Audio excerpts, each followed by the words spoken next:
Hey, good evening, everybody. Welcome to a special Midnight's Edge stream on the main channel here. I'm, of course, your Renary Supreme, Mr. Rob Robot Shlomo. Joining me is Mr. Tom Connors. Good afternoon, good evening, good morning, whatever time it is, wherever you are. Thank you. Yes. With us is the boss man himself, Andre. Greetings, everyone, and good evening, good night, because where I am, we're definitely pushing midnight. So, yeah. Yes. And we have a special guest with us. You know him from the Burnettwork YouTube channel and his Robservations video series, Mr. Robert Meyer Burnett. Well, greetings. Apparently, I made it through the ion storm that I briefly just spent time traversing, but I'm happy to be here. And we are very glad to have you here. There's going to be no court martial to determine if Kirk ejected you early. So that's Ben Finney must have been screwing with me. That's what it was. Yes. Okay. All right. Well, let's get to the purpose of why we're here. We're going to mercifully, season 2 of Star Trek Discovery has ended. And I say mercifully for a reason. Yes, he said it. I didn't. Okay. We are going to, pardon me, give us some overall impressions of the second half of season 2. We're going to go over outside of what stood out to us, thoughts on it, good or bad, thoughts on the ending, and our thoughts on the Picard series. So let's kick it to our special guest first, Mr. Robert Meyer Burnett. Your overall impression of season 2. I actually thought it was worse than season 1. Because at least season 1 had the kernel of this idea that came out of Brian Fuller and Nicholas Meyer and the people that first came up with a lot of what was going on. And season 2, clearly to me, season 2 had an interesting kernel of an idea, which was the war sort of between faith and science. That's, from what I understand, that was always even the idea of the Red Angel, and I know they reshot a lot of stuff, but Captain Pike was going to be much more spiritual, much more religious than he was portrayed, but you saw a little bit of that in the early part of the season.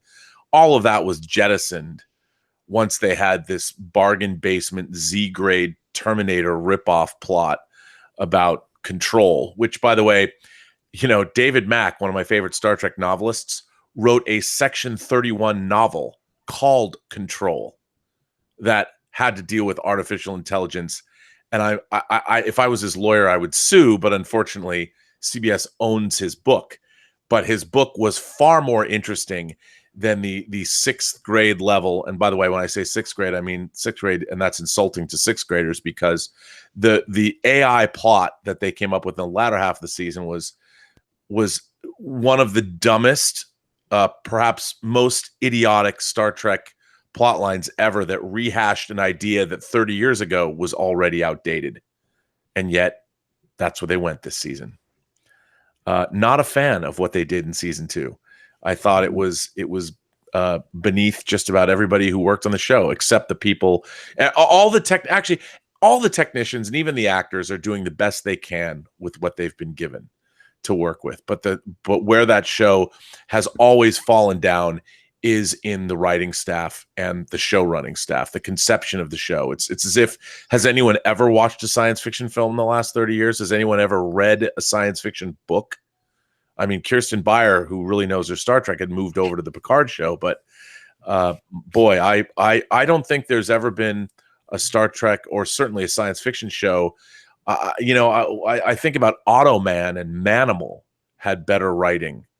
Fantastic journey than this season of Star Trek. That and every episode, I mean, apparently Burnham's mother, I still am wondering, so she took a church off the surface of the Earth and moved it 50,000 light years to start their new Terra Lycia, or whatever it was called, colony. How exactly was that done? Now, was How that did really they- her? Did Michael do that? Because that's what the end of this last episode confused me now. I just, but either, whichever one of them, how do you take a church and move it 51 light years? Like, do you have a ship do that? And do they use, I mean, they didn't have a spore drive.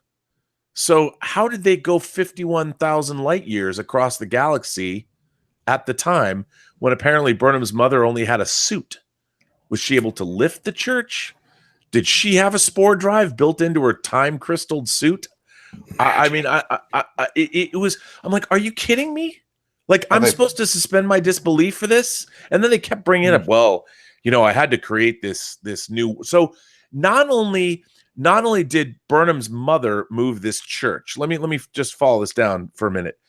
So the people that she took there started their own religion using all of the religions of the world that they made an amalgamation of, because of course churches must contain all of the spiritual texts from throughout humanity. Because remember, it was Wiccan, it was Islamic, it had Buddhism. I mean, it was, if you actually follow what went on from episode to episode in Star Trek Discovery, it is the most monumental pile of bullshit. I mean, somebody needs to get an award, because it is, in fact, the worst written science fiction television show of all time. Is that enough? That can happen when you have how many different showrunners? You can keep going. I mean, just that alone, that element alone. I'm like, even when I was watching it, I'm like, how did the Red Angel? And then we have this sphere, this living entity that is in the galaxy that Michael Burnham's mother said she moved. Like, she was able to move this into the pathway of the Discovery. Was this thing alive? And if it was alive, I mean, I thought it was alive. How did it store data? Like, what was it? Do they know what it was? Like, all of this AI who was already an AI but wanted to become more of an AI. What? Like none of these things make, and everyone who watches this show, I keep asking myself these questions. I'm like, okay, so there's this sphere. It's not like the Fesarius, the First Federation. You know, Baylock has this ship. I can see that or V'ger, and all, you know, traveling around the universe, learning all that is learnable, nomad, whatever. But what exactly was this sphere? We don't know. Oh, it's going to send all of its data. So it was Ego, the living planet? That's what it was? And where was it storing its data? And how exactly did it have all this information that it just knew all throughout the galaxy? But it was, of all the information that it knows, apparently the AI, the control AI, just wanted specific information, not all of the information. Like, I would think that if you were an AI, and why, by the way, did that AI want to kill all of the sentient beings in the galaxy? Why? Because what reasons? I mean, I'm an astute viewer, and I'm watching this show, and I'm like, you know, what's interesting? I think I call it cutscene storytelling, because in video games, your cutscenes, as impressive as they now are, they're really only supposed to push the story further in the most rudimentary way to get to the next level, to gameplay. This TV show that we were watching had no continuity from episode to episode. None of it made any sense at all. When you start asking yourself these questions, like, you know, science fiction, it's important. If you look at how much great science fiction there's been in the 20th century and 21st century, there's been a lot of it. You know, and you read the canon of great science fiction, whether it's Lord of the Rings, whether it's Dune, you know, whether it's whatever it is, world building is essential. And when you're telling a Star Trek story, and you're going to create a multi-episode arc, in this case, a 14-episode arc, that's basically one long story, it's really vital that you as writers know what this story is before you start to tell it. Because there's all these elements that they had, and none of them hang together at all. None. And as a viewer, I'm watching, if I can watch shows like Ozark or the Marvelous Mrs. Maisel, or TV shows that are delightful and they're very well written, and we're living in the golden age of TV. I think it really began with HBO and The Sopranos and The Wire and things like that, long form stories that really had long arcs that were really well thought out. Why is it that with a show that's one of the most expensive ever made, and Star Trek Discovery is one of the most expensive television shows ever made, ever, of all time. We're now, what are we into? We're into 29 episodes. They've spent over $300 million to make this show. And the writing is abysmally awful. It's awful. And you know, I don't begrudge anybody who likes the show, but you know, when they're ripping off Star Trek novels, it's like, can't you go even further? Don't just steal a concept and a name. Actually read the book. And why don't you steal the storyline too and make it good? Because David Mack is a far better Star Trek writer than any of the people working on that show. But that's just me. Well, you've actually very well said. Tom, your thoughts On the second season of Star Trek Discovery? Yes. Pretty much everything that Robert Meyer Burnett said, plus just the fact that they have made the show basically pointless. You sent the Discovery into the future almost 1,000 years. Why didn't you just start the show in the future? It makes absolutely no sense. And I'll be honest with you, I really don't see a season 3 happening. I don't. I mean, it still could, but if they don't start filming within like the next month or two, they're not going to make their January release date that they normally hit. So season 3 is going to be delayed anyway then, if there is a season 3, of course. The ending was just mind-bogglingly stupid, because to sit there and even try to explain what the whole plot was just at the end is going to take us way too long. So basically, I don't know why they had to still go into the future anyway after the AI was destroyed, Leland or whatever.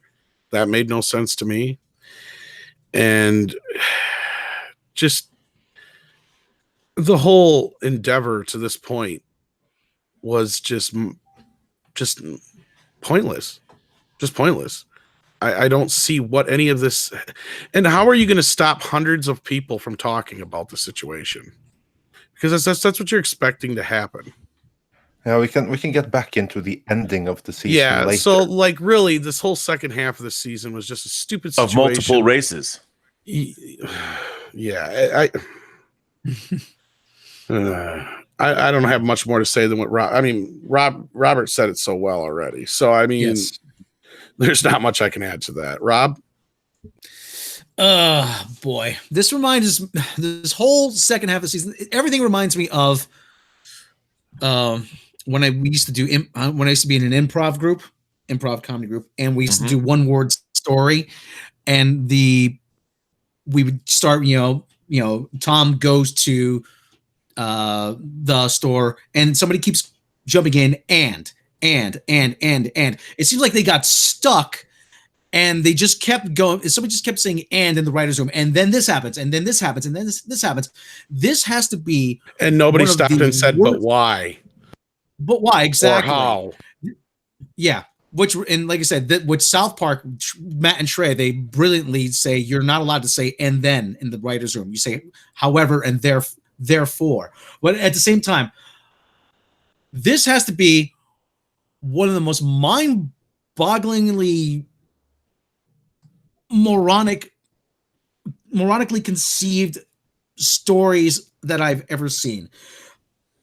Apart from the ending, like I said, we'll get back to the ending. But there's so much of it just didn't make any sense. It didn't seem like anybody watched Star Trek or science fiction. It seems like the writers in the writers' room, they didn't even watch their own show. And Gary Neurotic has brought this up several times. There was no continuity even within the same episode. It was that haphazardly written. And this is, it's been said before, this is Star Trek for people who don't like Star Trek. And the worst part about this is that I know somebody, I play trivia every Tuesday night, pub trivia. And I know this guy's an old school Star Trek fan. He remembers the original series, watching it in the 60s. And he actually likes this Star Trek Discovery, but for all the wrong reasons. He likes the fact that they go out and they shoot first and ask questions later. I'm like, no, that's never been Star Trek. I'm like, No. why? I don't understand. Yeah, you've never seen. It's like where Picard would have tried to communicate with the crystalline entity. They would just destroy it. I'm like, that's not Star Trek. It's exploration, boldly going. I'm like, what's? Oh, and it just seems. And we have this game. I don't know if you've seen us do our Star Trek wrap-ups where it's called STD Bingo. One of the squares is Gilmore Girls writers, and that's what it just seems like. This is the most juvenile level writing. We've looked up the writing credits. A lot of these people, they're all young adult writers. They're all CW writers, Gilmore Girls level writers. I'm like, no wonder why you have so many talented science fiction writers. You can't ask Mark Zickery to write an episode.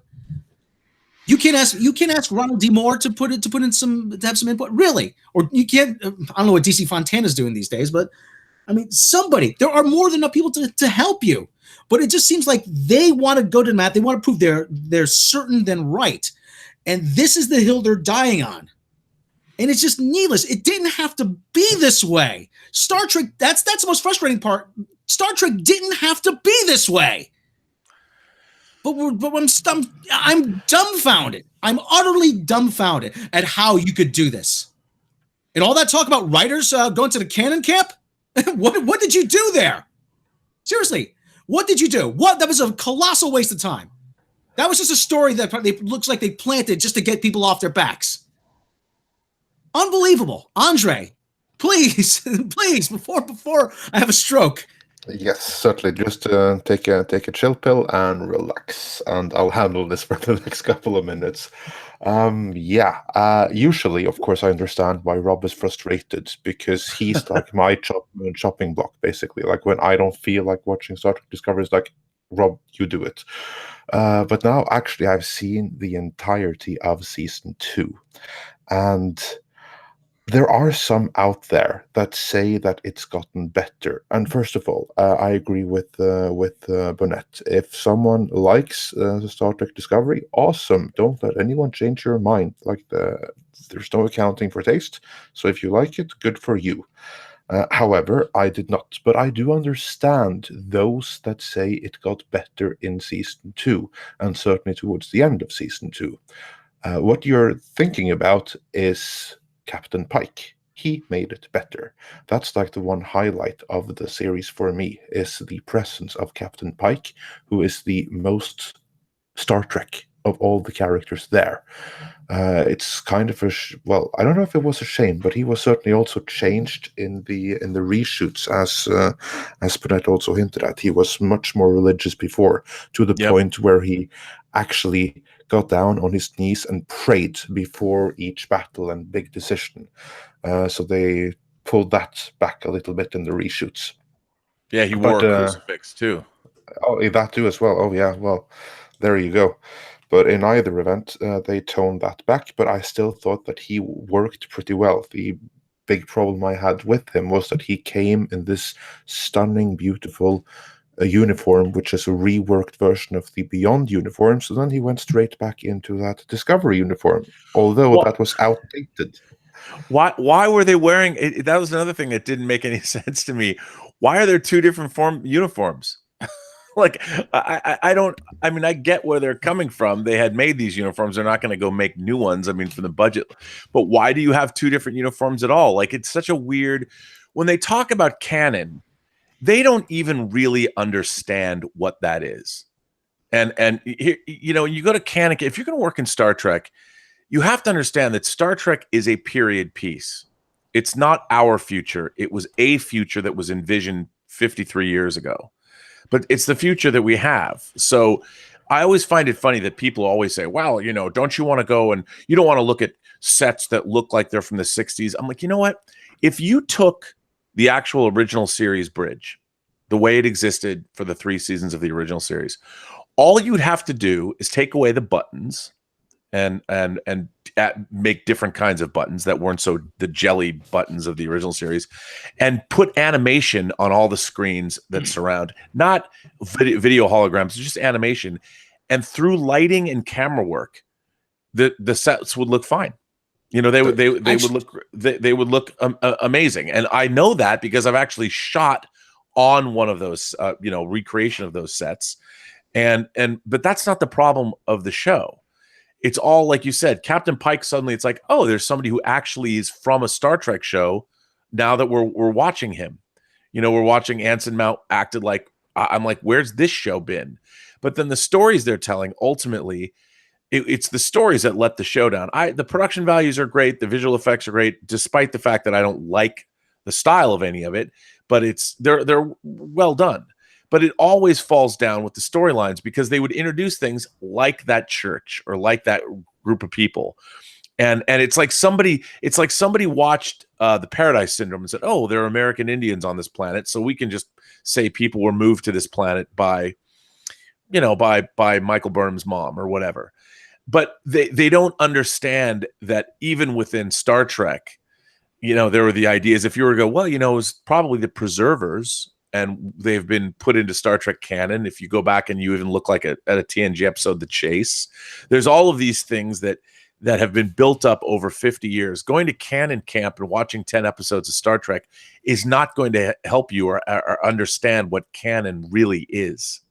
And that wasn't the problem with the show. The problem was not that it didn't adhere to canon. The problem is that the stories that they were telling were not good stories. Yeah, it didn't adhere to common sense. That was the problem. That's exactly right. Yeah. Because if the stories were great, you can forgive canon violations. Yeah. That was also what I was going to say after Pike that really worked. What didn't work was everything surrounding him. And again, I don't blame any of the actors on screen, like Sonequa Martin Green. They all did the best with what they had to work with. Problem is, what they had to work with was utter rubbish. And if anything, I agree with you, it got worse. Story-wise, season 2 was worse, which is in a way understandable because it was subject to such massive rewrites and changes all throughout the entire season. But still, I think it's just so many stupid things. I'm not going to go into the stories because honestly, I thought it was difficult to follow. I had to keep these mental notes to myself. Okay, now what's this stupid spear they're talking about? And why does Control, who already has achieved self-awareness, want more self-awareness, like the things that you mentioned there? But I'm going to mention one more thing that I also thought was better and worse at the same time, and that was the supporting characters. Because this season we got to learn more about these supporting characters, and that was excellent. But again, they were so sidelined, and my go-to example for there is like this cyborg woman, Ariam or whatever she was called. She was given one episode, and it kind of felt like South Park, as they're taking a piss, that they do one episode on one character that we are expected to believe always was an important character that everyone is going to miss so badly. Although we'd practically never seen the character do anything other than be a robot in the background. That one episode we learned about the character, that was a great episode. That's a great character. That's such a cool concept. There you have someone that was completely and utterly burnt to until there was pretty much nothing left, and then put inside of a cyborg suit. Basically, she's RoboCop or Robo Lieutenant or whatever it was, right. Which of course gives them another problem, because why couldn't they do that with Pike later on? Well, not only that, but it's almost as if they came up with these concepts without a true holistic understanding of what the ramifications of these concepts really are. And we've seen these tropes. I mean, and make no mistake, Star Trek Discovery Season 2 was just full of different tropes that they kept reusing. You know, like, okay, we've now got Control, this crazy AI. I mean, if you've ever seen the movie Demon Seed from the mid-'70s that Donald Cammell directed, it was about a sentient computer system that wanted to be alive. So it wanted to figure out how to impregnate Julie Christie with its own to create a genetic and gives birth to itself, you know. And that movie, Demon Seed, had a far more interesting look at if you are an AI in the Star Trek. Here's the thing. Star Trek should take familiar science fiction tropes and do something unique and new with them. And if you have an AI that wants to become a sentient life form or whatever, well, why? What's the Star Trek version of that? Why are you going to show us the Terminator version of that? I mean, what was interesting, like if you wanted to go back and deal with, like, how did what would have been really interesting is the Borg might have once been some kind of a benevolent species that were trying to improve themselves through transhumanism, or they were trying to increase their lifespan by using cybernetic implants. And whatever happened to them, it went horribly awry.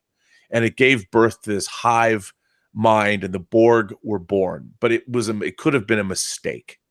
And it would have been really interesting to show, we've already seen the Borg, but to show those tragic consequences. I mean, immediately they did nothing new with the concept of AI. They just made this AI, he's evil and he wants to exterminate all life. Have we, I mean, from whether it's Cybernet or whether it's Skynet, whether it's the Cybermen, whether it's the Borg, the Daleks, whatever you want to call it. Haven't we seen that a zillion times before? And shouldn't Star Trek but give us a new twist on that? Yeah, and that's one of the biggest problems. They never get very far away from the whole mustache twirling, snidely whiplash type of villainy, and it comes across as so one-dimensional too. Always.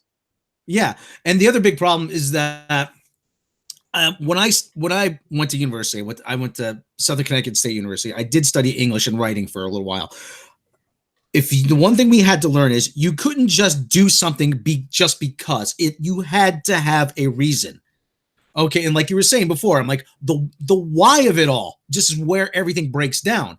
Well, okay, you want to, all right, control, like, okay, control wants to be sentient. Why does it want to be sentient? Okay, well, if it has a desire, well, if it has a desire, then it isn't already sentient. Why does the sphere want to gather up all this data? Why, the why just gets lost in everything in this series, and everything just boils down to, well, these are fictional characters. You could do whatever you want. Yeah, and especially and I'm pulling out what's left of my hair when I'm watching this. It's just, it's just like, no, you can't do that. Well, why not? Because you have to give me a reason. Otherwise, there's no point to this whole thing. Yeah, I was just going to say, especially like in shows with TNG, like when the why foundation. I mean, science fiction as a genre is literary based. And one of the reasons that people come to science fiction and become science fiction connoisseurs, they become science fiction fans, is because their imaginations are sparked by the worlds and the characters and the things that the authors and then later filmmakers were creating. They create suspension of disbelief. You believe in the scenarios that they're creating because they've looked at their scenarios from every angle. And they explain every angle. We all know what it's like to live in the physical world. So if you're explaining what your science fiction world is going to be like, it has to be an extrapolation that feels believable, that seems real. And with Star Trek Discovery, they just introduced all of these concepts without they didn't even pay lip service to the questions that would arise. You as a viewer, like I had a question like, okay, on that second episode, when they do find the church, they go to, is it Terrelysium? Whatever it's called, the planet they decide to call it.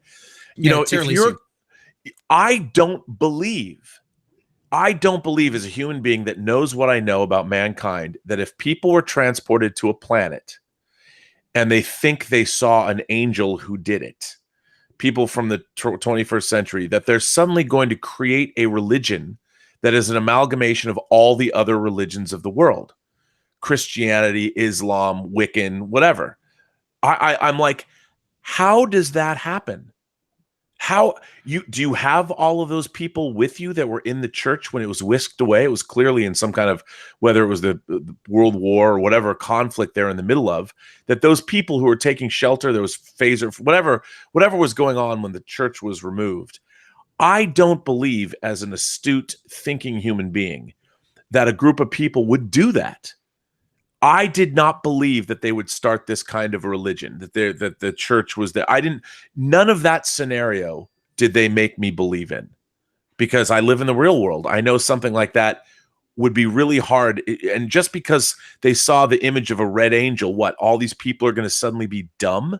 If you're a 21st century human being and you're going to church on Easter Sunday, and suddenly there was some kind of cataclysmic event and something that looked like an angel whisked your church away and set you on a planet where, of course, you don't know how far away it is from Earth or not, there would be a lot of questions. And one of them would not be suddenly that my rationality would go away and I would suddenly decide to start a religion using all of the world's religions. We're in a church.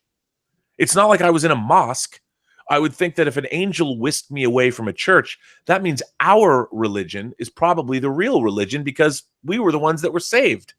So why are you making a religion? No, I get it. It's every religion. It's every. Why would you possibly think that? And I know people will tell me, well, that's just a little part of the episode. No, that's just the beginning of the episode. That's the premise that they're asking you to believe in, because that was a foundational moment for the whatever the red angel was in the first place. But then the second question I ask is, why have they been whisked 51,000 light years to a different quadrant of the Milky Way? Why? Why haven't they been whisked 20,000 light years or 10? Why 51,000 light years? And if you needed a spore drive to get there, how did this red angel person move the church? Did they pick it up? Was there a ship? I mean, none of that made any sense. And a lot of people would tell me that, oh, it doesn't really matter. But it does matter, because when you're watching great science fiction, whether you're watching the original series, even when they would show up and there's a duplicate planet of a duplicate Earth, like in Miri, Spock would say, well, there's the so-and-so's theory of blah, blah, blah, planetary development or something. There was something that would pay lip service that I could believe in and go, oh, okay, I will move past it. Star Trek Discovery would be like, here's this sphere. There's this sphere out there. I'm like, okay, is this sphere man-made or is it mechanical? Is it organic? If it is organic, how does it store its data? Is it alive? What is it? And you don't know. We don't know what that was. We have no idea. It's just called the sphere. And I'm watching this going, what kind of a sphere is it? You've got to tell me so that I can then further as a viewer, I can go, okay, well, if it's organic, and it's some giant space whale that has been traveling the galaxy for so long and accumulating data. I mean, we've already got things like V'ger, who is this, Voyager 6 falls into a machine planet. The machine planet follows its programming, learn all that is learnable, and report back your findings. They take it literally because they're not sure about our language. They build the V'ger that we know from Star Trek: The Motion Picture and send it back on its merry way. That makes sense to me. I know it's a living machine. It's explained through the whole movie. But that sphere and all of this data, like, what kind of data is it? What did the sphere know about? Did it go to a planet, like read our newspapers? Like, what was it doing? How come we don't know what this is? All we know is that, oh, this crazy AI wants AI information from the sphere. That was what? And I'm watching this. I'm an astute viewer. I've been watching science fiction, fantasy, and horror television and reading books for the better part of a half century. And I couldn't tell you what that sphere was supposed to be. I don't think they knew either. I have one guess. I imagine that they must have seen Avengers Age of Ultron, and they decided that sphere is kind of like the Infinity Stone that gave Ultron the AI and self-awareness. Best guess. It's like the only thing that I can possibly think of, because it's not like anything else, because no other science fiction is this poorly thought through. Well, that's the thing. That's what I watch this and people are like, oh, I like it. Look, I get it, because people watch things for different reasons. And I think that, you can like those characters and that's fine. But to me, I focus on story and characters and plot and things like that. But when they throw these elements out, I got the impression that the writers themselves didn't know what these things were because they weren't explained in the story. Well, not just that. And then they would why- continue these plot points, and you're supposed to believe like, oh, ultimately this Terralisium colony was set up because there was no technology there, so it kept them safe from control. And I'm thinking to myself, really? Well, how many planets in our galaxy have no technology either because they have developing life, or they've got even humanoid life? Let's assume in the Star Trek universe, the preservers seeded the Milky Way galaxy with humanoid life. That's why they're so similar. There's so many people that look similar to human beings. There's so many humanoids in the Milky Way galaxy. Well, there's going to be some that haven't developed technology yet either. Were those people eradicated too? And if Control did decide to destroy all life in the Milky Way galaxy, how exactly did Control, without the use of a spore drive, it would take Control tens of thousands, if not millions of years to traverse the galaxy in order to do something like that. And throughout Star Trek Discovery, the writing staff shows a complete lack of understanding of both time and distance. And I mean, it's like, look, even when the Enterprise was hijacked by the Andromedans, they're talking about it's going to take 200 years at this speed to get to the next galaxy. You know, at least there was a rudimentary understanding of the distances that are being covered. But in Star Trek Discovery, it's like, no, we can just do or go wherever we want, whenever we want. The constraints of the universe itself have no bearing on the writing staff of this show. I mean, people just willy-nilly went to and fro wherever they needed to go, and it was maddening to watch. You're like, give me a break. Give me a break. I mean, the whole Star Trek Voyager's premise was how long it was going to take from the Voyager to get from one part of the galaxy to the other. Now, the spore drive, I guess, alleviates that, but it doesn't alleviate everybody else going through the galaxy and destroying all life, or red signals coming from one area. Like you've got 5 or 7 signals, or 5 signals at the beginning, whatever, and they're all being picked up in the same 24-hour period, even though they're many light years apart from one another. They're not coming from equidistant points. Do you not understand the speed of light and what that means in terms of galactic travel? I mean, that's what the show, and people keep telling me, well, you just don't understand. I'm like, no, I'm watching gobbledygook piled up on gobbledygook, piled up on more gobbledygook. And then let's take 5 minutes for a long, meaningful, let's look into each other's eyes, stop the story. The last episode of Discovery this season, how many times did the story stop the middle of these tense battle sequences or whatever, so people could actually stop and have some meaningful conversation while this presumably life-threatening situation is happening? But no, let's take a moment to talk for a minute. Spock and Burnham are on this asteroid. Let's talk to each other for a while. Like, it was just unbelievable to me. I'm like, what is this? It was so insulting to me as a viewer. I literally wanted to. The only reason I didn't gouge my eyes out is because I want to see Endgame. Well, no, and what I was trying to say is the 2 problem days is left. the why. I know. I get to see it tomorrow at see noon. Tomorrow, yeah. On the Disney lot. The why gets in way of the pew. I guarantee you, the writers of Endgame, Marcus and McFeely, have thought far more about their universe than the writers of Star Trek Discovery have. The problem is that they can get away with whatever they want to get away with. The whys get in way of the pews, but the whys were some of the best parts of the Next Generation, the original series, all the classic shows. Like the explanation was the biggest part of the show usually. Like I said, it's gotten to the point where they don't even. They're not even trying to do science fiction or Star Trek. Oh, no, that gets in the way. Yeah, this is a CW drama. That's all this is. CW drama. This is no different than whatever CW drama is big right now. I don't watch that stuff. But either way, it's feelings in space. We'll call it that to steal a phrase. Feelings in hallways. Yeah. Yeah. Now feelings in hallways, feelings on asteroids. Now, I would say, yeah. So let's move on to the next. Well, did Andre finish his feelings? Andre, yeah, not quite, but I think that we've moved on.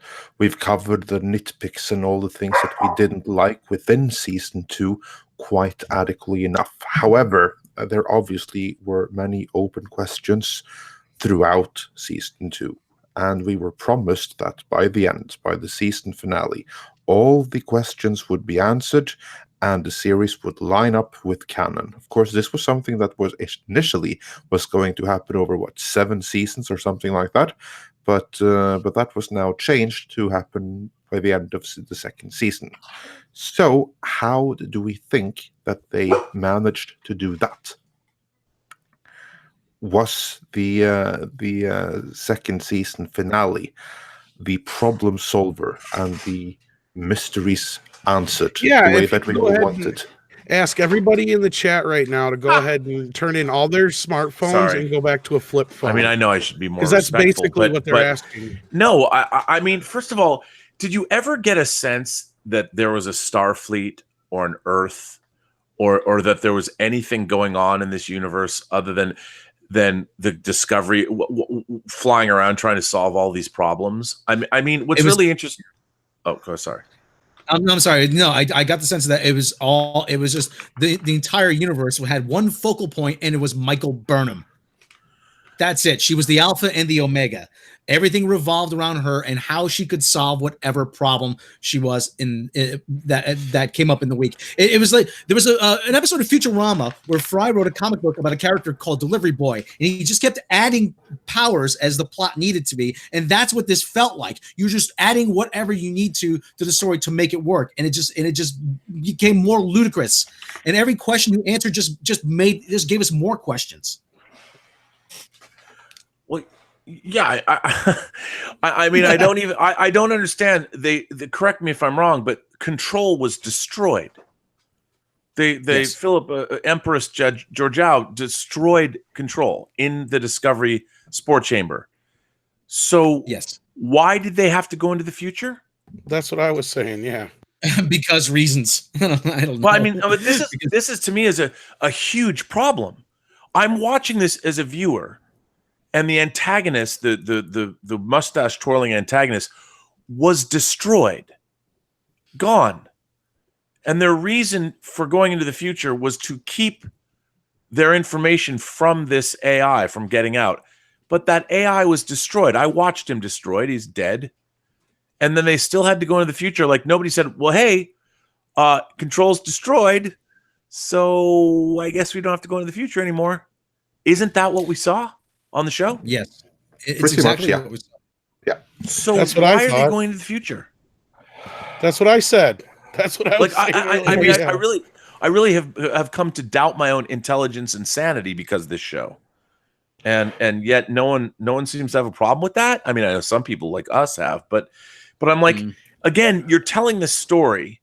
You've already told us all of this ridiculousness. I mean, how did Vok get from the Enterprise or wherever the hell he was to the Klingon fleet in the middle of a battle and show up with a bunch of D7s?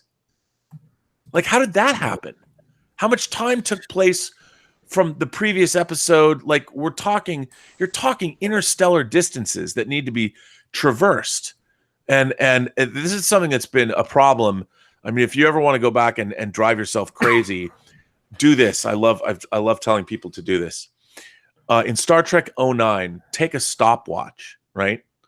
And think about how long it takes from when they're at the disciplinary hearing in Starfleet when they find out Vulcan is being attacked to the time when all of these characters are ferried up to their respective ships in shuttles, and how long it takes the Enterprise to get to Vulcan. How much time is supposed to have passed? And in the real world, ask yourself, how long would that take? How long would it take for everybody to break up at the school they're going to, then get reassigned to ships they've never been on, and then be ferried from Earth, the surface of the Earth orbit, finding their stations? And then how long does it take to travel from Earth to Vulcan? Well, according to the JJ universe and the Star Trek Discovery universe, you can get to anywhere, wherever you want to go, literally within hours. Because that's the way the galaxy works. And in this movie, where did Vok go? And he comes back with the Klingons? When did he get off the ship to do that? Who took him there? And I'm like, what the hell, man? I'm like, you can't keep doing this to me. Well, I'm never going to watch that show ever again, so it doesn't matter. But I guess you can keep doing it. But these are not questions that I'm being nitpicky about. These are questions I'm like, wait a minute. How did he get off the ship? How did he get to the Klingons? And how did he bring back a fleet of D7s all in the midst of how much time? When he's not even supposed it's not to be like it was a day or two or 3 or 4. It was like a couple of hours, if that. He's not even supposed to be seen because he's supposed to be dead. Maybe the same people that put the astromech droids on the Enterprise to fix the hull. Why didn't those astromech droids pull the torpedo out of the hull? Even better, why couldn't they beam the torpedo off the ship? It's a stationary target. You wouldn't have to. You wouldn't be a problem getting a lock on it. And why is the manual override on the door on the inside? Or why couldn't Cornwell have been beamed out? Just flip the switch and they beamed her out. Why? Yeah, there you go. Emergency beam out, like they did that on the Doomsday Machine when the Constellation was about to be eaten by the planet killer. Kirk was, gentlemen. I mean, it's beam me aboard. I mean, it's. Can't we do that? It's just you watch this stuff and you're like, have these people ever watched Star Trek before? No. I mean, no, you're asking me, you want to sacrifice a character so you can't do an emergency beam out from a room? What? It's not like they said, oh, there's too much interference from the photon torpedo that we have on our ships that don't cause interference. So why would it cause interference just because it's gone through the hull? If it's downstairs, it doesn't call interference. I mean, How many times have we seen site-to-site transporting on TNG? They even they never showed it, but they reference it actually on the original series too. Having beamed directly to sickbay or whatever. Of course, we've seen several instances site-to-site transport on the ship from different parts of the ship. I mean, like I said, this is not something unheard of. And I guess people always ask me that. Oh, why do you harp on this show so much? Do you know why I harp on this show so much and why? Because ultimately, bad science fiction and bad storytelling diminishes all of us. Our society is made dumber by watching shows like Star Trek Discovery because people think that the details don't matter. They think that this kind of storytelling is de rigueur, that it's okay. It's okay. It's just science fiction or it's just Star Trek. The reason that Star Trek endured for 50 years is because at its best, it captured the imagination in a way that nothing else ever did. And that's the real I think tragedy of this show. They have more monetary resources than any other Star Trek show by a factor of 10, and yet they don't feel the need to make it believable science fiction. It flies in the face of all the way back to H.G. Wells and Jules Verne, who would probably be far better writers for Star Trek Discovery than anybody that's written on the show so far. Because these questions, they've diminished Star Trek as a whole by presenting this gobbledygook to us. Mm-hmm. And that's in a way it's a cultural crime. It's cultural vandalism. It really is. I agree completely. That's like what I've always said. Like the movies, our genre culture, all of that. That's part of what we leave behind. It's in a way something greater than ourselves. It's a part of our cultural footprint. And what they're doing right here is, I consider, cultural vandalism. And I agree completely. What's so frustrating to me when I was watching season 2 as a whole, not just the final episode, but season 2 as a whole, is that I had to remind myself what was happening, and I had to fill in so many gaps that I shouldn't have to fill in just to make it work. Like, okay, now I just have to pretend to ignore that whole thing right there.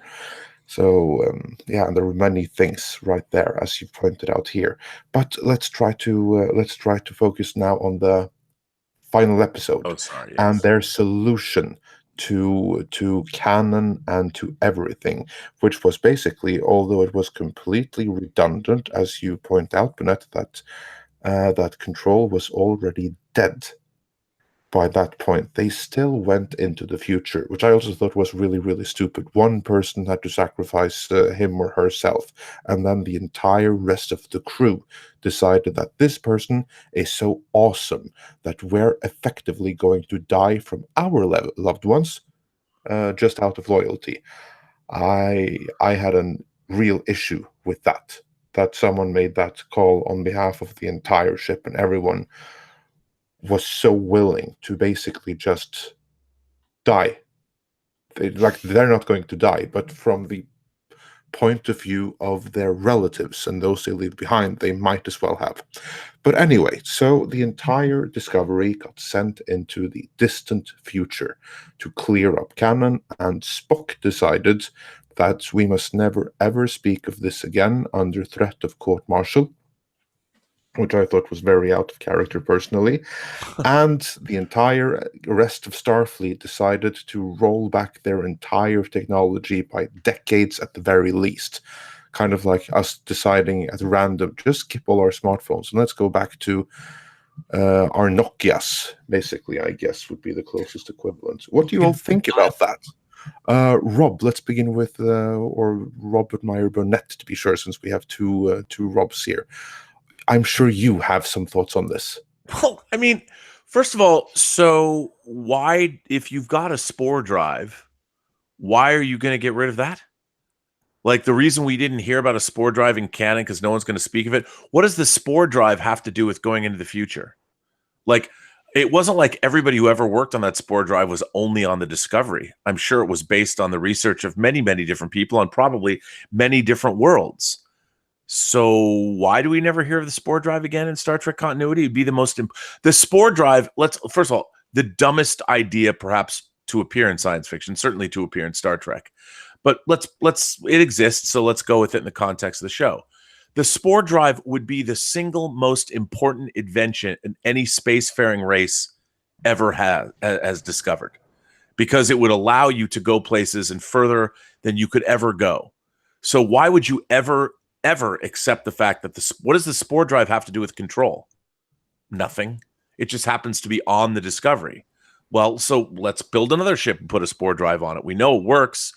We know it might hurt a few people in Sporeland and the adventures in Alice in Wonder, the Alice in Wonderland land that exists, in wherever the spore, the mycellular network or whatever. But who's going to get rid of that technology? Why would you do that? And like everything else, the only thing is the information that's about the sphere information. That's the only thing that you need to get into the future. So, okay, so take the computer core of the Discovery with you. Why do you have to take the whole ship?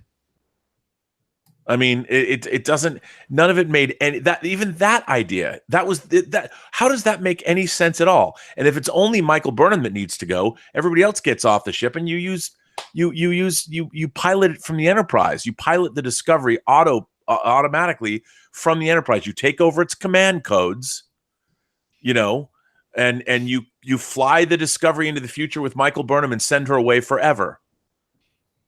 And there you go. Problem solved. I mean, but this is not you have the Klingons. What's the other Kelpian race? The people. What are they? I want to say the Baul. The Baul. Okay, so the Baul.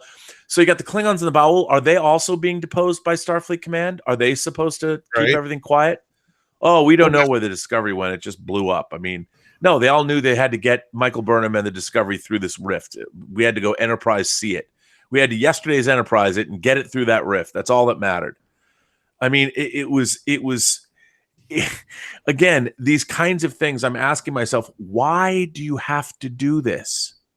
It does not get rid of, what about all the research that went into this Discovery? What about everything that had happened? What about the mirror universe? What about everything that the Discovery has done for the last 2 years that we've watched? We're just never going to talk about it again. Why are we never talking about it again? Like, what? How did that make any sense? And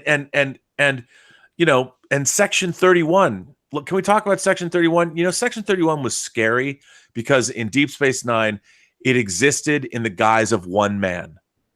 One man fronted this organization. He would just show up at Bashir's bedside and he'd be like, I'm part of Section 31. You didn't see ships. You didn't see people. You knew they were there, but you never saw them, which is why they were so scary. Section 31, one dude. You didn't have to have even any special effects. You never even saw Sloan beam out of anywhere. He was just gone. And that was Section 31. But in this show, Section 31 has membership cards, special uniforms, evil admirals. They have a giant base. They have all kinds of starships. They have drones. They have all this stupid shit that is out there for all to see. But in Deep Space Nine, when they were introduced, one dude who would just show up and disappear. One guy. That's how you do a Section 31. It's one guy. How many people do you have working for you? You don't know. But on this show, Section 31 was turned into the elementary school version of what Section 31 would have been, because they don't know how to portray it the way they did in Deep Space Nine 25 years ago. And I know that's, and again, Section 31, I mean, what an ineffectual, stupid organization they turned out to be. I mean, I don't think I've ever seen an intelligence organization portrayed in a more inane, idiotic manner as we got to see, beginning with the end of season, or at least the deleted scene in season 1. And then we got to see literally the dumbest bunch of people I've ever seen running a clandestine organization. I mean, what about Control on Get Smart? I mean, what about those guys? I made that joke earlier. I'm like, it's like, it's funny. You think one of my favorite movies of the 70s is this great paranoid thriller called The Parallax View, that has this clandestine organization that was far scarier and far more interesting than the Section 31 they gave us on our show. And anyway, but going into the future, that doesn't help anything. It just makes me sit there as a viewer and go, "What? Again, they really believe I'm that stupid?" Because a starship, apparently, no one has the designs for any of this anywhere. I mean, it's just it's unbelievable what they're asking us to buy off on. And then ultimately, it's like, oh, so the last 2 years of this show, why even bother? Why are we watching this show? Like, that's what I was trying to say before. I mean, it's just, it didn't work, Andre. My short answer is it didn't work like everything else on this show. None of it works. Not one thing worked. Yeah, we hear you, Tom.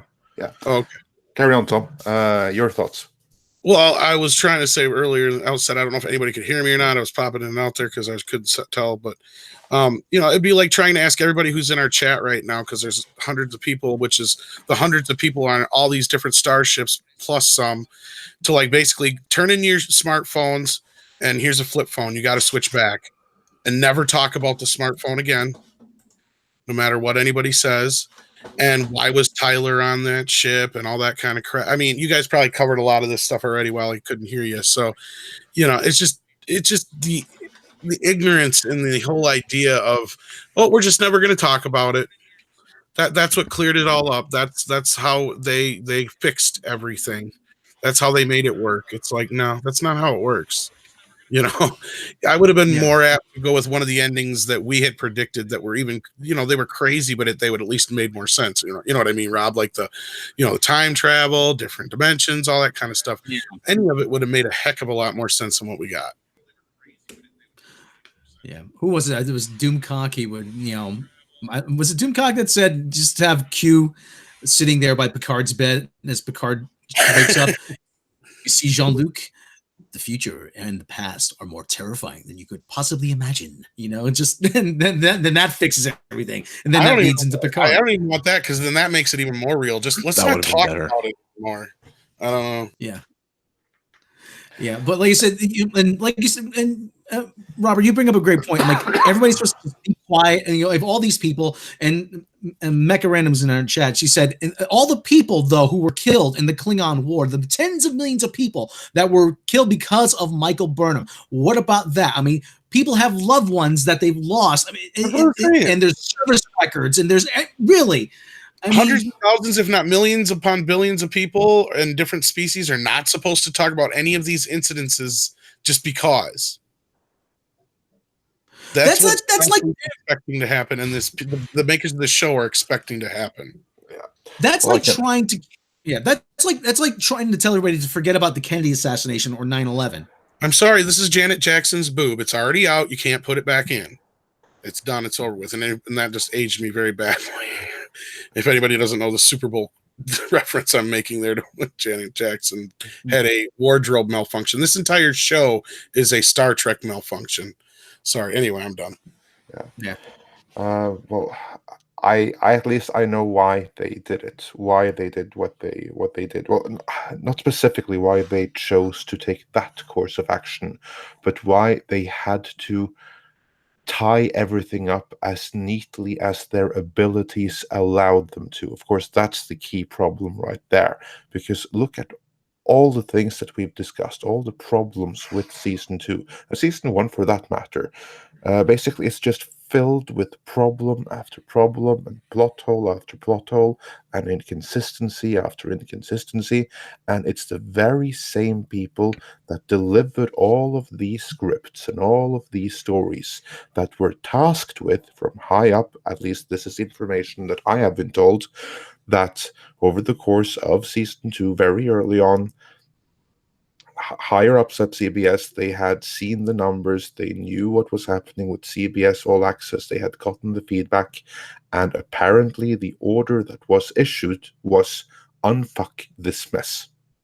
And this was their means of doing that. Discard all the plans that they had for later seasons and go with this instead. Try to get things back to canon one way or the other.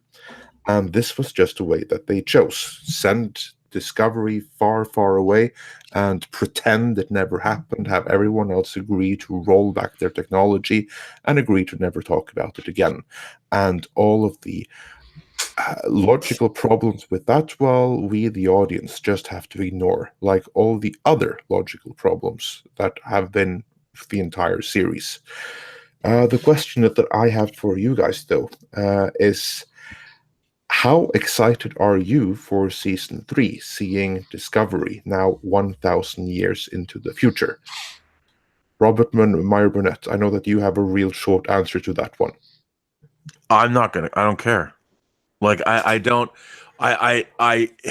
first of all, if I had any faith of the heart, that they would bring anything to this show that would make it interesting.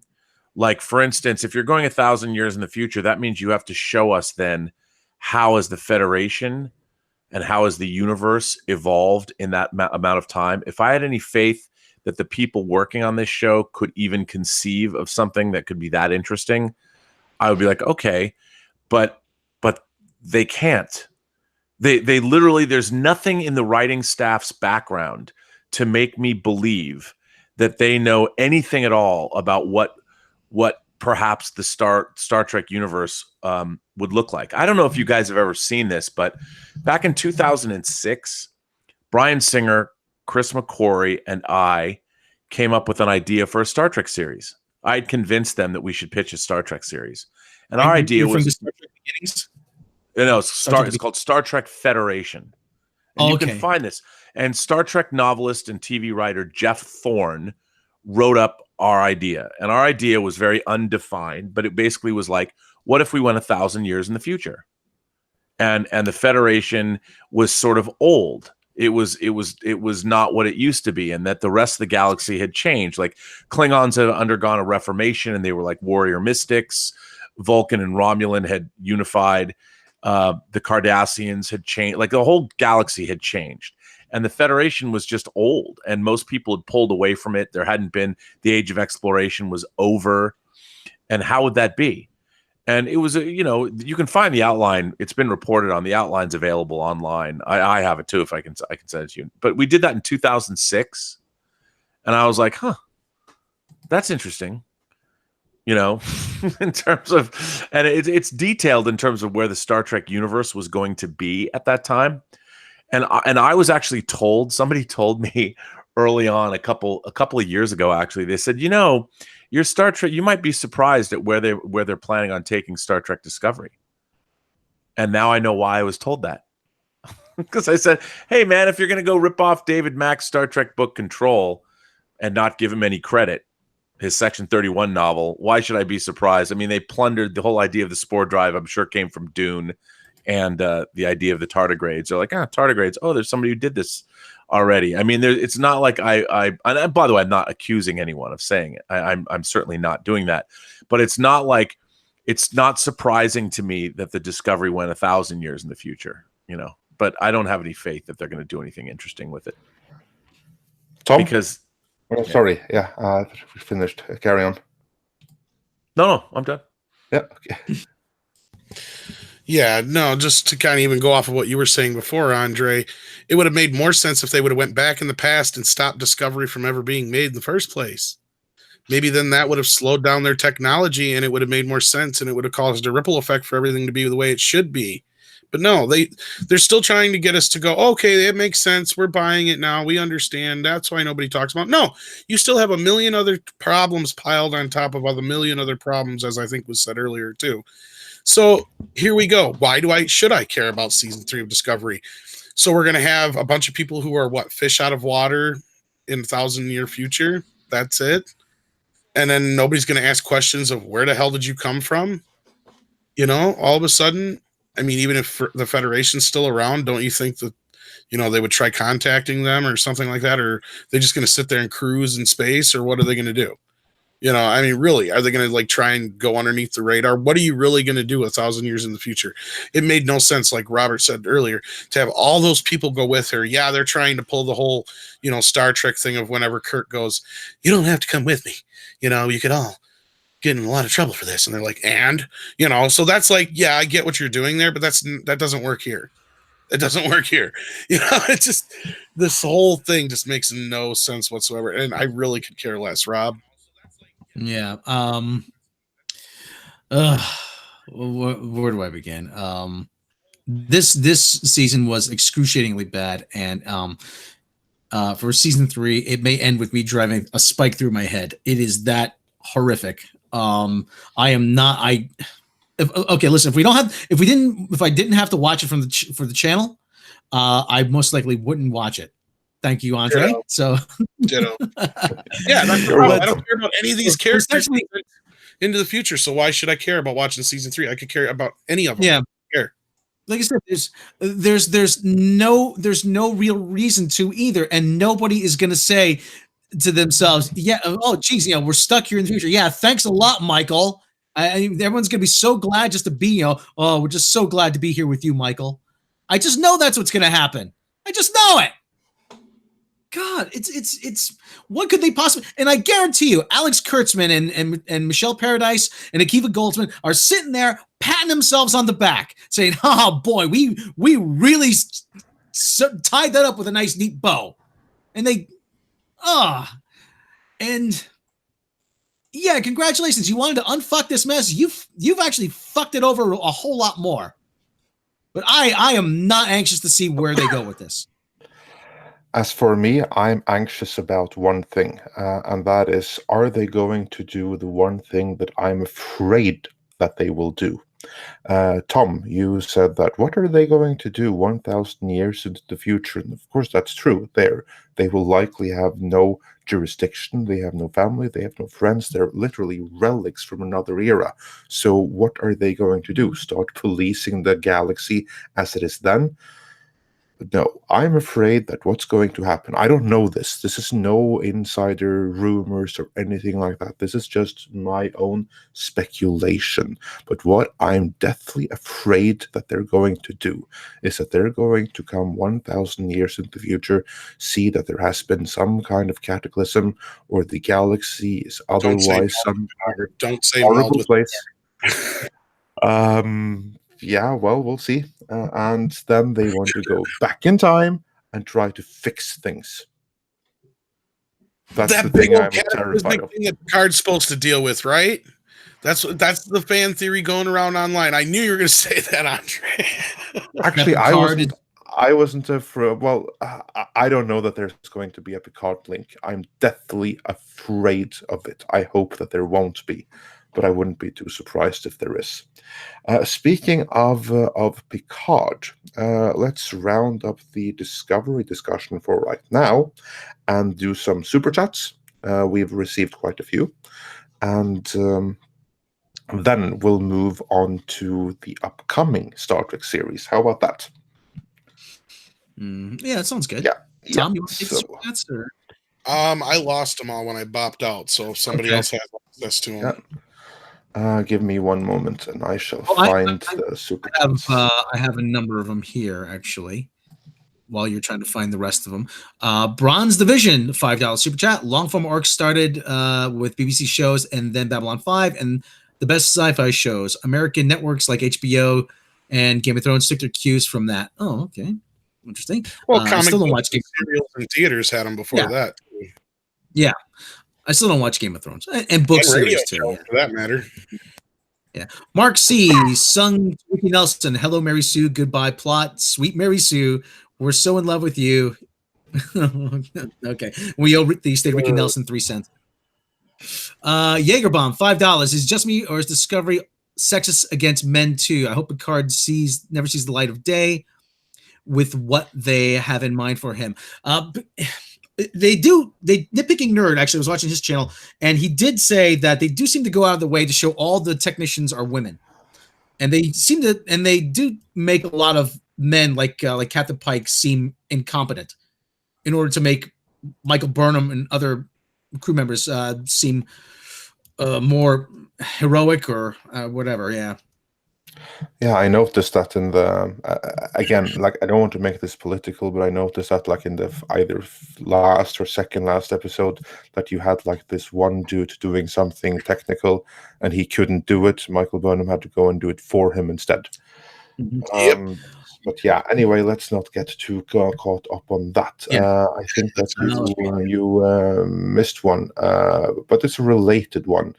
Hameen Shanti sent a $1.99 super chat saying, "In the future is where the woke shows go to die." That is certainly true for Star Trek Discovery. So the future's the new space. Yeah, and here's a fun one for you, Rob. Captain Hare sent us a $5 super chat saying, "Kudos to Rob for going to Norway, kidnapping Andre, and forcing him to catch up on his torture." Did that feel good for you, Rob? Oh yeah. I've been to Norway, so if I go again, I might be able to actually, I'll be able to find Andre probably. So I can find my way around. So We used Melvin to get him to watch. Yes, Melman. Yeah. Okay. Let's see what else we got here. Mark C. $5 super chat. Isn't a Dyson sphere that ball the vacuum rolls around not coming through? Okay. Oh, that's Tom. Never mind. Okay. What else we got? Andre, you got another more? We got another one from Mark C, who said, "STD Season 3, the Discovery versus the ultimate team-up of V'ger, the Borg, and Nomad." That would be something. Yeah. And The Wall also sent us a $5 super chat. Well, they're popular tonight. "They modeled the people on the population of Earth in Doctor Who. They're that dumb." I haven't seen Doctor Who myself, so I cannot comment on that, but if you say so, I take your word for it. Matthew Verney also sent a $5 super chat saying, "What does God need with the starship? To move a church 51,000 light years." That's a very, very good answer. That's a mystery solved right there. God moved it. Yeah, that would be the joint amalgamation god that they came together with in a nice social democratic process. Anyway, moving on. Eternity Forever sent us a $2 super chat saying, "New fans say OST was dead. STD is what saves Trek." Yeah, I doubt anyone is saying that anymore.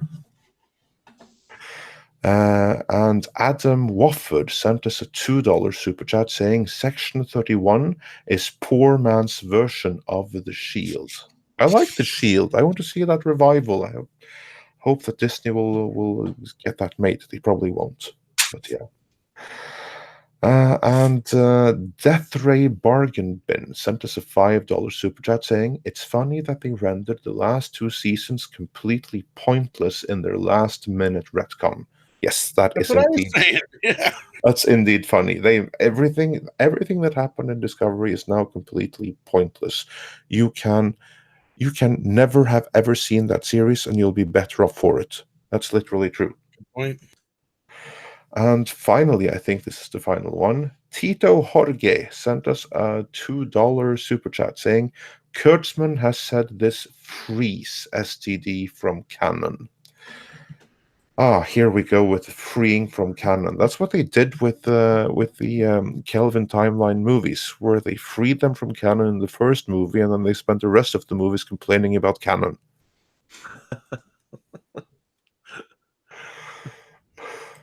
Let's see if there have been any new ones. Yes, there have been. There are some new super chats. Michael Canul sent us a $9.99 super chat. Thank you. You are on point, guys. Midnight's Edge, great channel with great depth and broth of analytical original thought. Well, thank you for the high praise. We appreciate that. It's nice that some people appreciate us among all of the herds that think us as the worst den of scum and villainy there is. So, yeah. There's that. And Sean S. sent us a $5 Canadian super chat saying, hey guys, Sphere is an Iconian probe. One more time. Hey guys, Sphere is an Iconian probe. Age equals matches minus and shape 2. Google search Yamato Iconian probe and its owners. Iconians are wiped out. Yeah, I'm gonna have to Google Iconians because I didn't understand anything of that. But I'm sure it makes sense after Googling. Well, the Iconians were introduced in a second season episode of The Next Generation. Oh, there we go. We have the Iconian gateways. I want to say it's Contagion. Is it Contagion? I'm not sure. I don't remember. But right. Yeah, So the Rob, Iconian gateways, you could travel around the galaxy as part of that. Yeah. But I think that's the first time that we saw them was in the second season of TNG. I think. Yeah. And finally, Phil M sent us a £2 super chat saying how people keep their jobs who sign off on this. That would be because the reckoning has yet to come. If there is one, their jobs are not so secure anymore, let's say. Unless anyone else have anything to add to that. See if there are any more. No, we are then caught up on super chats. I do not believe we have missed any. If we have, then let us know in the comments. But I think that's all.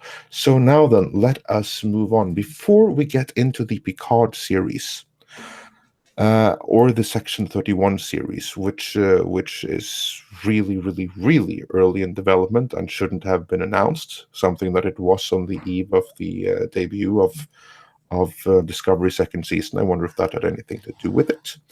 But there actually is fan demand for another Star Trek series. There is fan demand for a Pike-centric Enterprise series. Is that something that you'd be interested in seeing? Is that something that would bring you back, Robert Meyer Burnett? Again, for me, it like Stephen King said, it's always about a good story well told. And I think that there's no doubt that Anson Mount did a great job. I even liked Rebecca Romaine as number one. And I think that I really liked his portrayal. But I'm just not confident that the current custodians of Star Trek have the capability to write a Star Trek series that I'm interested in watching. And while I liked him as a performer, I thought he did a fantastic job. I really just don't see. As a matter of fact, I will watch the Picard series, but even I know things about the machinations of what's going on with the writing staff and how certain people have been marginalized, and that it's becoming something that it shouldn't have been. But look, if anybody has read Michael Pillar's book on Insurrection, about the writing of that movie and what happened to Insurrection, I highly recommend seeking it out. You can find it online. And it's just, I don't have a whole lot of faith. I would watch a Pike show. I'd give it one episode. Same with the Picard series. I'm going to give it one episode because life is just too short. There's too much great programming out there. And, The Expanse season 4 is coming, and that's a series that's at least based on books. And even though some people say, and I would say it's not nearly as good as the books, it's still pretty damn good.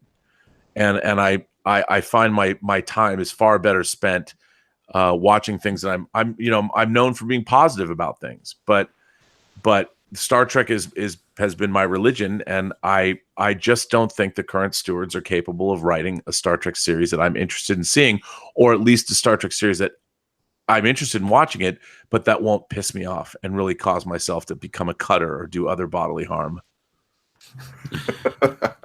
Yeah, let's avoid that. By the way, I have to jump, guys. I'm sorry, I have to Okay, jump. no problem. But and I thanks for letting me come in and bitch and moan and complain. I really appreciate it. well, we appreciate that you want to come and join us. So you're I love always you welcome guys. anytime. We love you. all Thank right, you for well, joining. Yeah, Yeah, I'll talk to you guys later. Yeah, before you go, I just have to say, everyone, go and check out Rob's channel, the Burnettwork. It's, Oh, thank you. in my opinion, one of the best channels on YouTube, and your content is absolutely incredible. And as you say, it's positive, and that is something that the watchers of Midnight's Edge absolutely needs, because we deal with production issues and genre productions and all of things where bad things happen to the properties that we like. So you guys, you need some positivity as well. So go check out the network. But I would say, if I can say about my parting thought, I think everybody on Midnight's Edge and myself, we all want Star Trek to be really, really good. Oh yeah. Indeed. Because it's been inspiring to us our whole lives, and it's unfortunate we don't want to watch Star Trek that isn't inspiring. And I think you guys all come from the same place that I do. We just want it to be great. We want it to be, we want it to be that timeless show that is going to inspire generations the way we were inspired by it. We don't think that that's happening now. And I don't think by saying that it's necessarily a bad thing. I think healthy criticism is important. Yes, exactly. I agree. That's why we do what we do. We don't hate Star Trek. We don't want to see it. And we love Star Trek. We want to see it be great. That's why we do what we do. Somebody's got to call out the people who are doing what they are currently doing to Star Trek. Yeah. And on that note, I'll bid you gentlemen farewell. And thanks Take for care. having me. Thanks for joining us. Thank you for joining us. All right. I'll talk to you later. Yeah. All right. Meanwhile, we can then continue discussing the Picard series. We just heard Meyer Burnett's thoughts on it. So what are your guys' thoughts on it? Let's go from one Rob to the other. How excited are you for the Picard series, which today is announced to have begun shooting? I'm going to say some more about that shooting later, but let's begin with how excited we are for it. Go ahead, Rob. Knowing what I know, because I'm associated with Midnight's Edge now, is not helping. I hate saying that, but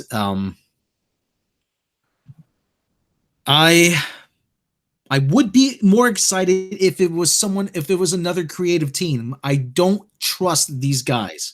I've already seen what they've done. I know their track record. And right now it's just like I'm just waiting for the other shoe to drop now. I really am. I don't want to go in hating this, but I want to put you with an open mind. But at the same time, there's that, you would say to the guy you're interrogating, he knows too much. I know too much. That's the thing. Tom? Oh, Did we lose Tom? Tom, press unmute. He's muted. I got it. I was sighing anyway, so you didn't miss much.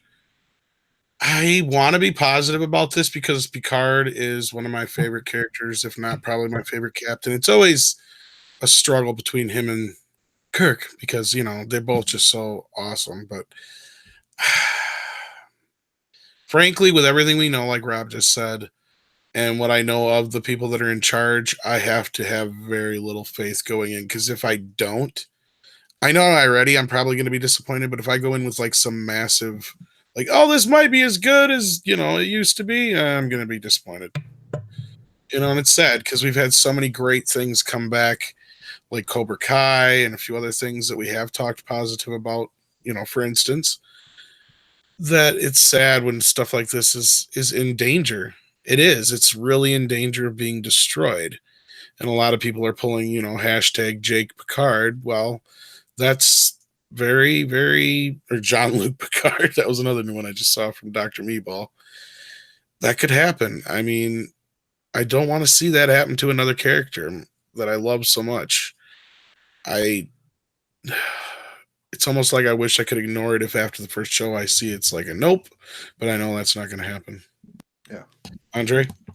As for me, I want to be excited for the Picard show. I want it to be great. I don't care, honestly, if it's made under the alternate license, which it is, as long as it's good. Because the point that we made in the final video that we made on the matter was that this is in the future. This is the first place where the visuals that were completely inappropriate for Star Trek Discovery actually can be justified in some sense, because this is the future.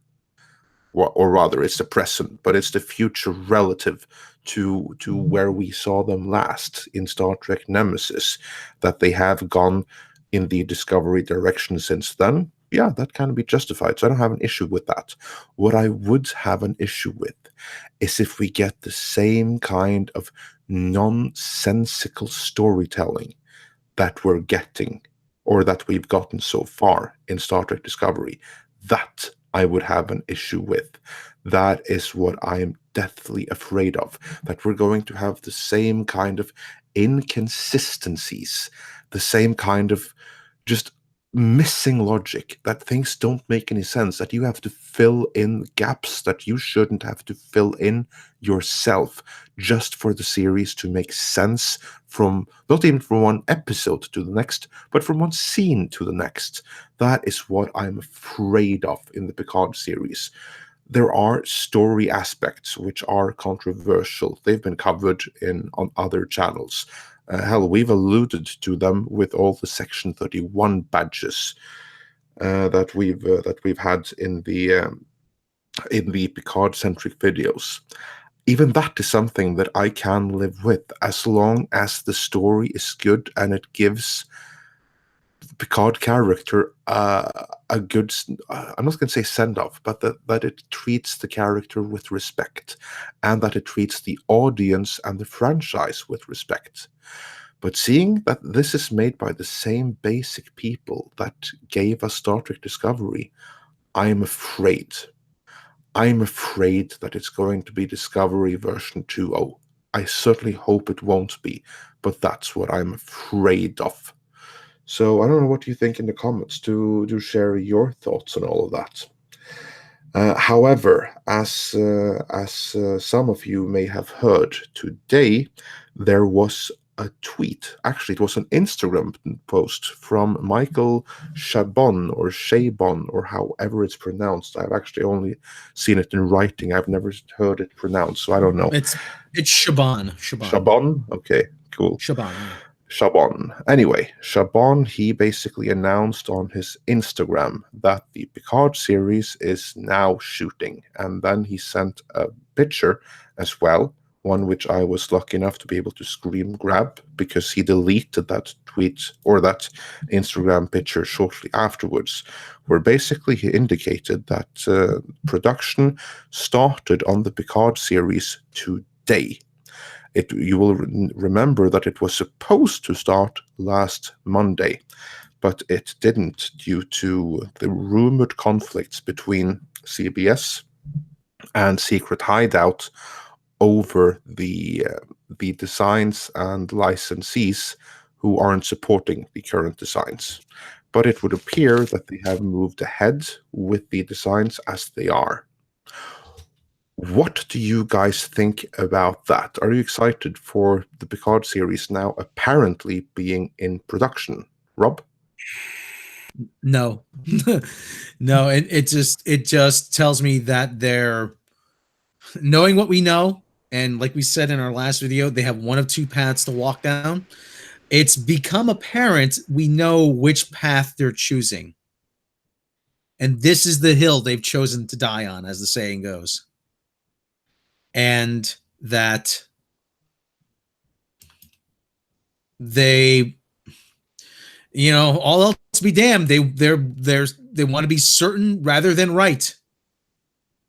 They're absolutely certain that this is what they're doing. They're absolutely certain that what they're doing works, and even in light of the evidence that it doesn't. Yeah, I'm looking at Instagram. Actually, there's a picture of Michael Chabon wearing holding a Star Trek lunchbox. That's I don't know what you say he deleted it, right? Correct? Yeah, basically what he posted initially was, I'm just going to find it here. I can't share it with you guys, but I can find it for myself and see it. Basically, it was just like this chair, like the chair that directors and stuff sit in, with like construction and stuff going on in the backside, or not the construction, but like you have like the set in the background. You don't really see anything. It's just to indicate that, hey guys, look, I'm here on set. That could also be a decoy. It could be a cover, you know. Ah, I'm glad you're saying that. He could be on set, but that doesn't mean they're actually doing anything. I'm glad you're saying that. Tom, your thoughts on that? Well, if it's not a ruse, I've heard another crazy rumor that they're just shooting some secondary crap right now just to get the crew working, because that's what would cost them so much money in a delay. And a week delay is only a week delay, so that's not a big deal. There's nothing to panic about there per se. But what is worrisome for, I would say, probably the show itself, the fans and other things, is this means that they went ahead with the way things were. If this is the case, and they are straight up in full production now, which I can't imagine they're going to push it out too long, because you got guys like Jean-Luc Picard, or Patrick Stewart, who are on a very, set schedule. You can't mess with their schedule. And he's an old guy, so I'm sure, he has his stuff pretty well set for the next however many months or even year or two. So you can't mess with that, or that's going to cost you money or whatever too in the long run, or losing your key star. And if they're going ahead without any merchandise support, it's just a lot like STD. And, a lot of people are like, oh, you guys are just reporting the same production problems that they had on STD. Well, it's like, well, maybe because there's a reason for that. It's like the girlfriend, that keeps complaining that she doesn't understand why boyfriends keep doing this or that to her. It's like, well, maybe you're the problem if they all keep having the same issue. It's like you're having the same issue here you had with Star Trek Discovery. Oh, surprise, surprise. You just went ahead anyway, just like you did with Discovery. Oh, surprise, surprise. Even though that got delayed by how long? It was at least, 6 months to almost a year? Yeah, it was that, but I can explain exactly what that delay was about, because that delay, just to bring that in real quickly, that delay was that there you had Brian Fuller that came in originally, and he was set to make Star Trek Discovery under the original license to make that a legit prequel to the original series. But then some legal shenanigans and deal making happened on the back room, and suddenly Bad Robot and their Section 31 Wing Secret hideout were put in charge of the series, which then suddenly overnight was taken away. It could no longer be made under the original license. It had to be made under the alternate license. And with that, the series was completely reworked under the guise of Alex Kurtzman, or under the leadership of Alex Kurtzman. This was when Brian Fuller departed, or was fired, however you choose to look at it. And it was that reworking, that 6-month delay or whatever it was, that was because of that. That's why it was delayed at that time. And the irony is that the situation we're in right now is that something similar is happening again, only the other way around, because now there is an interest from CBS to basically go back and do this, the Prime version. Sorry, I get confused myself. It's late here. Do the canon version, and not the Prime version. Yeah, do canon version of the series, which of course is going to be extremely difficult because it is made under the alternate license, which means that not only is it going to be several months of delay if they were to go with that, it's going to be a legal nightmare, and there would be consequences from doing that. So they're at an impasse, or they were at an impasse. This Instagram post, that would lead you to think that impasse is over. Carry on, Rob. Yeah, Trek Central has a tweet with the Instagram post on it. Can I screen share that? Well, it's on Twitter, so it's on Twitter, so it's up for anybody who wants to see it. Yeah, go So, for it. No qualms yeah. about sharing it. Okay, well, I just got to separate that from, okay, in a separate window, because Chrome is a little fussy about how it shares stuff. Okay, application, there we go. Okay. See, not a whole lot going on there, as you can see. But Star Trek news. It's first day of the Untitled Star Trek Picard series. Michael Chabon shared his picture via Instagram, and he guesses on the title. See, not a whole lot going on, but he's got a chair, so Yeah. interesting. Yes. What does that say? First day following, good news, but we still need a title. Okay. It's got likes from number of people here. 7 likes. So this just went up within the last. This went up this morning. This tweet. Yeah. 8:32 a.m. Anyway, this original Instagram post was deleted because that picture that was retweeted there was from Instagram, and Chabon's initial Instagram post with that picture that was deleted. Why was that deleted? That's interesting, and I honestly couldn't say. But what's interesting, though, is that here we have him sending a picture. We haven't got anything else. We haven't got any actors saying that they are on set. We haven't seen anything about because Patrick Stewart himself being on set. Now, to be clear, I am not saying that filming has not begun. For all we know, all the actors could be there on set and having the time of their lives in costumes, filming everything right now in this moment. That is possible. That could be happening. However, there are some rumors going around that this Instagram post, this message that was sent today, is a direct response to our video posted yesterday pointing out the delay. And the reason that it needs to be pointed out is, again, I'm not saying that this is what is happening, but what I have heard is that there are some tax reasons that come into play here as well, because apparently, let me see if I can find it here, the production has filed a plan with the state of California for tax credits, and they have to say that they're filming or in development by a certain date, or else they lose the tax credits. Now, of course, if they do some second unit stuff, that qualifies. Or if they finish working on incomplete sets, that also qualifies. So a point could be made that if they are doing second unit stuff or construction, then they are in production. And according to some rumors that I can neither confirm nor deny, that is what is going on here. Yeah. If they don't get in production by a certain date, they're going to lose that tax status. Yeah. That completely makes sense. On top of that, there's a matter of the production schedule, because the clock is ticking here, and 1 week delay that they can absorb. That only means that the first block of shooting is bust, but they can make up for that shortfall later. But the more and more time that transpires without shooting actually having started, the more and more trouble they're going to be in. So it is in their own best interest to begin shooting, and I am inclined to believe that they are going to move ahead with Secret Hideout, filming essentially the version that they imagined or that they want, without the support of any licensees, or at least any licensees to speak of, so that we will get another Star Trek Discovery situation. Until otherwise is proven, that is what I'm inclined to believe. Yeah. Is that something you would agree with? Yeah, Project Achieva says, where's Picard being filmed? Picard's being filmed in Los Angeles. Yeah. So that has a big thing to do. I mean, and the rents, any soundstage they would have rented is going to cost them a lot of money.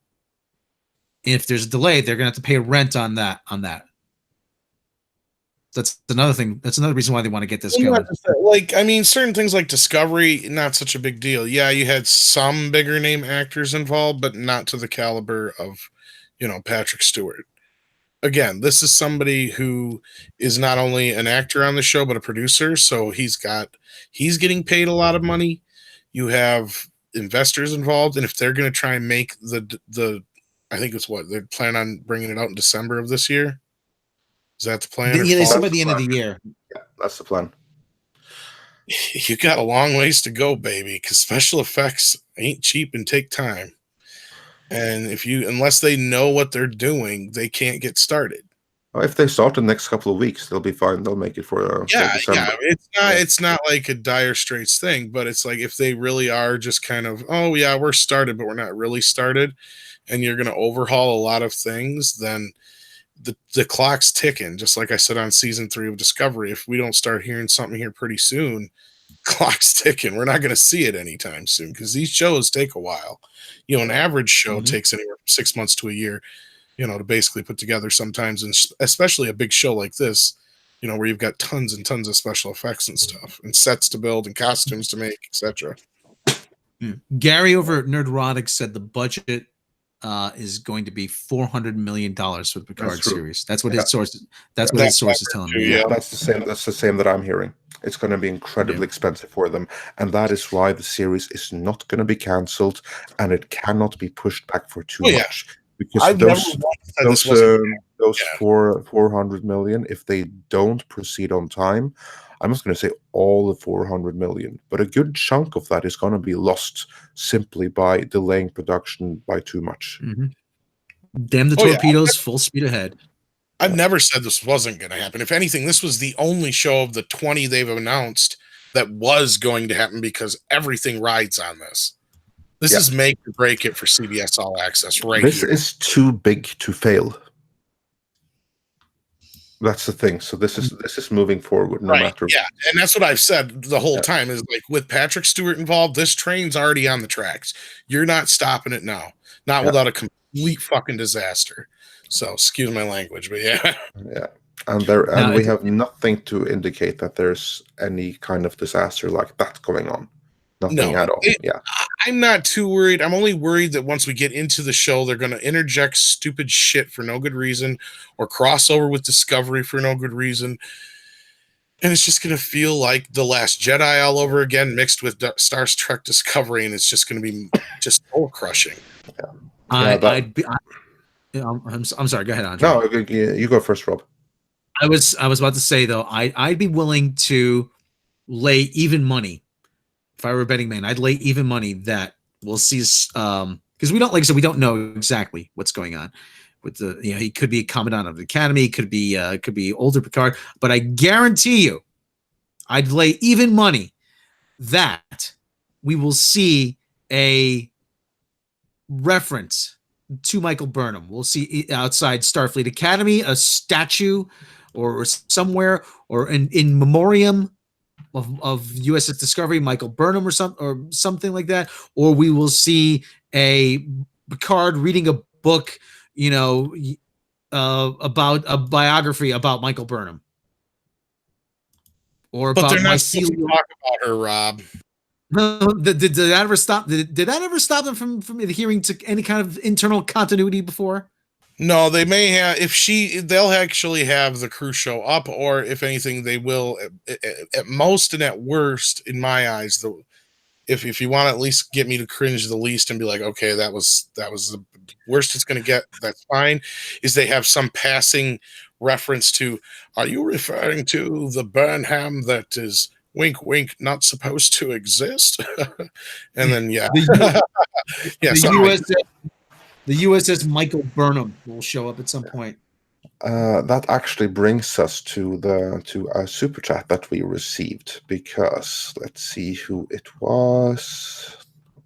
Here. Cringe Zero sent us a $2 super chat asking, what are the controversial plots in Picard? I shall tell you. So everyone that do not want to know, you want to block your ears for like the next minute or so as I lay down the controversial plot point of the Picard series. Basically, the original plan for the Picard show. Let's give some background here. This has to do with Star Trek Discovery. Here we have Section 31 as this evil organization, and they are on top of everything. They know everything.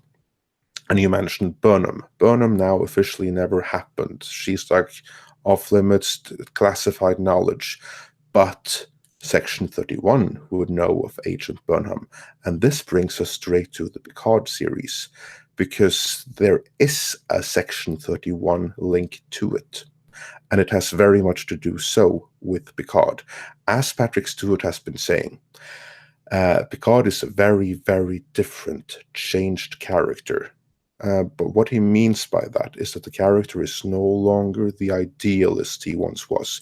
He is no longer the principled man he once was. The experiences and destruction of Romulus have changed him. He is now in charge of Section 31. That's the controversial plot point. Boo. So yeah, everyone, share your reactions to that in the comments. Yeah, like I said, boo. That's the only reaction I have. Again, this is something that they could change, because what I also do know is that they are trying to accommodate things. I don't think they're going to change that though. But that's the rumor. That Picard is the head of Section 31. Okay. Well, I haven't got much more to add. So. Yeah. Well, I don't know. Did we cover everything? I think we covered everything, apart from one last tweet from, I hope I do not completely botch your name. I said Hamin Shanti, maybe it's Jamin Shanti, I don't know how to pronounce it, but he sent us another $1.99 super chat saying, thanks for the great show. It was a blast. Yeah, thanks for saying that. I hope you all had a blast. We had a blast doing it, at least. Yeah, thank you for listening. We realize you could be spending time otherwhere, doing other things, and we always appreciate people who take time out of their day to listen to us talk about such things. So, what do you say? Is it time to wrap her up, or any remaining business? Okay. If you like the show, click the like, subscribe, and click the bell icon. That way, you're notified of all the latest content that's uploaded. Head over to Midnight's Edge After Dark, sort of a more laid-back version of what we do here. Click like, subscribe, click the bell icon, make sure you're notified of all the latest content uploaded over there. Head over to Patreon. The Patreon supporters get all kinds of bonuses, bloopers, outtakes, lost episodes, Behind the Edge, making of videos, my 10-minute stand-up set, and more. You can support the channel for as little as $1 a month. And if you don't have the means to support us through Patreon, or even, like I said, Andre, do we have a direct line for people if they want to support the show? Yeah, we're going to have that real soon. We're also going to have Subscribe Star really soon. Yes. For those that have issues with Patreon. Okay, so we got a couple different options on the way. And like I always say, if you don't have the means to support us that way, then please like, subscribe, and share with your friends and neighbors and everybody else. If you're a member of a forum, share our videos there, Reddit.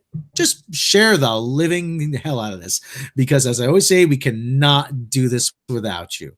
If that'll be it, anyways, check out our friends. Check out Mecha Random's channel. Check out SC Reviews, Clownfish TV, Doomcock, Professor Geek, Egotastic Fun Time. We have a lot of friends. Gary over at Nerdrotic. Pardon me? The Burnettwork. The Burnettwork. Don't forget to check out the Burnettwork. Yes, Robert Meyer Burnett. Thank you to Robert Meyer Burnett. He was kind enough to spend some time with us talking about this. We always love having him on, and we're gonna have him back real soon. So thank you everyone for joining us for this special Star Trek Discovery season wrap up discussion with the great Robert Meyer Burnett. And we will catch you next time. And if the music ever loads, we can do that. Thank you for joining us, everybody. We'll catch you next time.